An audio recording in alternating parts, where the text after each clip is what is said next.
but we're just getting in on kind of the edge of it, and it's going to be brutal for us as well. Not quite as dangerous as it will be there, but certainly some dangerous cold on the way. So let's take a look. We'll start off with a look at the system that's going to bring some light snow to the area tomorrow evening. Will be snowing at this time tomorrow night. After midnight, it'll taper off, and then we'll have to contend with this brutal cold. A look outside right now shows the communities across our area that we're getting ready. Main Street there in Bethlehem is all brined and salted and ready to go. The trucks have already been out. Good idea, especially up that way where this system is expected to be mainly snow. Now, here in Philadelphia, we are going to start this as rain, which could wash away any of that road treatment, but we're not going to see quite as much snow, so it should all even out as far as the road crews are concerned. Bethlehem ready for the snow. It's coming in, likely to start by mid-morning in our far north and west suburbs, but won't get here into Philadelphia until just a little bit later, as we'll be on the southern edge of this, getting rain to start things off. So what to expect for your Tuesday? Light morning snow far north and west, mainly the Lehigh Valley and the Poconos. For the city, rain develops around midday. It's in the evening, right around the time of the evening commute, certainly after sundown, that we start to see it mix with and eventually change over to snow. If the precipitation comes down heavily enough, we will see that change over to snow as the cold air is brought down a little more quickly.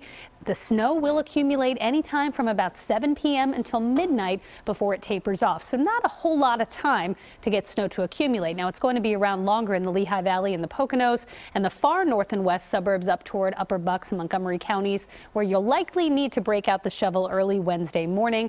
Possible along the I-95 corridor, a snow brush may get you through, and then in the shore and southern Delaware area, not likely. Coating to an inch at best. But here's your polar vortex intrusion. The polar vortex is always there. It's a persistent area of circulation that sits over the polar regions. It's weaker in the summer, stronger in the winter. Every once in a while, the polar jet dives far south enough that that circulation is drawn southward as well, bringing dangerous cold to the lower 48 states and, of course, Canada. And take a look at just how cold we're talking. Wind chills near 60 below zero in Minneapolis by Wednesday morning. Chicago 52 below zero. You have about 4 minutes to be outside in this before you have to seek medical attention. That's how dangerous that cold is. They don't cancel school that often for cold in the Twin Cities. They've done it over the next couple of days. Now for us, it's going to get very cold. Wind chills Thursday morning in the 10 below range in the city of Philadelphia. Not quite as bad as areas off to our north and west, but you can see this is nothing to mess around with. In the Poconos Thursday morning, feeling like 20 to 30 below, 10 to 20 below in the far northwest suburbs. And again, in Philadelphia and Point South, it'll feel like around 0 or as cold as 10 below 0 on Thursday morning. So light snow tomorrow night.